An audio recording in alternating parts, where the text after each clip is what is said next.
Diego Garcia Bharat মহাসাগরের ভাসমান দুর্গ কি এখন আমেরিকার গলার কাঁটা? আন্তর্জাতিক ভূ রাজনীতির রঙ্গমঞ্চে আজ এক অত্যন্ত সংবেদনশীল এবং বিতর্কিত ইস্যু নিয়ে আমরা হাজির হয়েছি। ভারত মহাসাগরে ঠিক মাঝখানে অবস্থিত একটি ছোট্ট প্রবাল দ্বীপ ডিয়েগো গার্সিয়া। আয়তনে ক্ষুদ্র হলেও সামরিক ও কৌশলগত দিক থেকে এই দ্বীপটি হলো বর্তমান বিশ্বের অন্যতম শক্তিশালী ভাসমান দুর্গ। কিন্তু সাম্প্রতিক সময়ে এই দ্বীপের মালিকানা এবং নিয়ন্ত্রণ নিয়ে ব্রিটেন ও মৌরিসিয়াসের মধ্যে যে ঐতিহাসিক চুক্তি কার্যকর হওয়ার পথে তা নিয়ে চরম উদ্বিগ্ন হয়ে পড়েছে হোয়াইট হাউস। ওয়াশিংটনের ভয় চাগস দ্বীপপুঞ্জ মৌরিসিয়াসকে হস্তান্তর করার ফলে এই অঞ্চলে আমেরিকার একচ্ছত্র আধিপত্য খর্ব করতে পারে এবং সুযোগ নিতে পারে বেজিং। কেন এই ছোট্ট দ্বীপটি আমেরিকার জন্য জীবন মরণ প্রশ্ন? কেন 2026 সালে দাঁড়িয়ে ভারত প্রশান্ত মহাসাগরীয় অঞ্চলের ভারসাম্য নড়বড়ে হওয়ার আশঙ্কা দেখা দিচ্ছে? ডিয়েগো গার্সিয়া হলো চাগস দ্বীপপুঞ্জের বৃহত্তম দ্বীপ। 1960-এর দশক থেকে ব্রিটেন এটি লিজ দিয়েছিল আমেরিকাকে। তখন থেকেই এটি পরিচিত ক্যাম্প জাস্টিস নামে। এটি কেবল একটি সামরিক ঘাঁটি নয়, বরং এটি হলো আমেরিকার পাওয়ার প্রজেকশনের মূল কেন্দ্র। এখান থেকেই মধ্যপ্রাচ্য, দক্ষিণ এশিয়া এবং পূর্ব আফ্রিকায় নজরদারি চালায় পেন্টাগন। 2026 সালের এই উত্তপ্ত সময়ে যখন লোহিত সাগর বা হরমুজ প্রণালীতে কোনো সংকট তৈরি হয়, তখন ওই ডিয়েগো গার্সিয়া থেকেই কয়েক ঘন্টার মধ্যে মার্কিন যুদ্ধবিমান এবং রসদ পৌঁছে যায় গন্তব্যে। সবচেয়ে বড় কথা হলো এই দ্বীপে আমেরিকার এমন কিছু স্পর্শকাতর পরিকাঠামো রয়েছে যা দূরপাল্লার বোমারু বিমান এবং পারমাণবিক সাবমেরিন রক্ষণাবেক্ষণের জন্য অপরিহার্য। ফলে এই দ্বীপে নিয়ন্ত্রণ হাতছাড়া হওয়ার মানে ভারত মহাসাগরে আমেরিকার একটি চোখ অন্ধ হয়ে যাওয়া। দীর্ঘ কয়েক দশকের আইনি লড়াই এবং আন্তর্জাতিক চাপের মুখে পড়ে ব্রিটেন অবশেষে চাগস দ্বীপপুঞ্জ মৌরিসিয়াসের হাতে তুলে দিতে রাজি হয়েছে।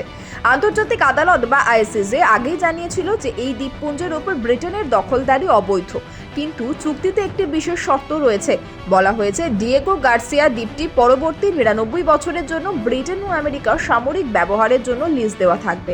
এখন প্রশ্ন উঠছে, যদি মালিকানা মৌরিসিয়াসের হাতে যায় তবে আমেরিকার উদ্বেগের কারণ কি?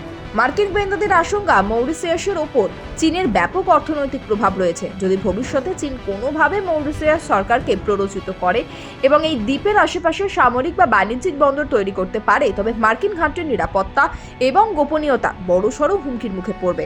মার্কিন প্রতিরক্ষা সদর দপ্তর পেন্টাগনের 2026 সালের রিপোর্টে স্পষ্টভাবে বলা হয়েছে, ডিয়েগো গার্সিয়া হলো ভারত প্রশান্ত মহাসাগরীয় অঞ্চলে ক্ষমতার ভারসাম্য ধরে রাখার চাবিকাঠি। চীনের ক্রমবর্ধমান নৌশক্তি এবং ভারতের ক্রমবর্ধমান আঞ্চলিক প্রভাবের মাঝে আমেরিকা এই দ্বীপটিকে তাদের সেফ হেভেন মনে করেন। দ্রুত সেনা মোতায়েন এবং কৌশলগত কার্যক্রমে এই ঘাঁটির গুরুত্ব অপরিসীম।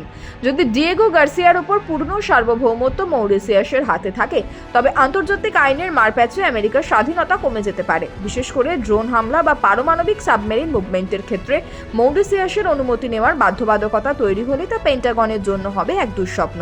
ডিয়েগো গার্সিয়া কেবল একটি নীল জলরাবে ঘেরা দ্বীপ নয়, এটি হলো একবিংশ শতাব্দীর আধুনিক সাম্রাজ্যবাদের এক জ্বলন্ত উদাহরণ। একদিকে ক্ষুদ্র জাতিসত্তার অধিকার, অন্যদিকে বিশ্ব পরাশক্তিদের সামরিক আধিপত্য। এই দ্বন্দ্বে পিষ্ট হচ্ছে চাগস দ্বীপপুঞ্জের নির্বাসিত মানুষগুলো। 2026 সালের শেষ নাগাদ এই হস্তান্তর প্রক্রিয়া কতদূর এগোবে তা নিয়ে এখন টান উত্তেজনা হোয়াইট হাউসে।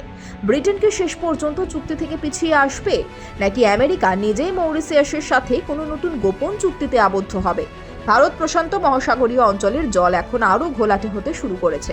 এই ছোট্ট দ্বীপটি কি সত্যিই কোনো বড় যুদ্ধের প্রেক্ষাপট তৈরি করছে? উত্তর দেবে সময়।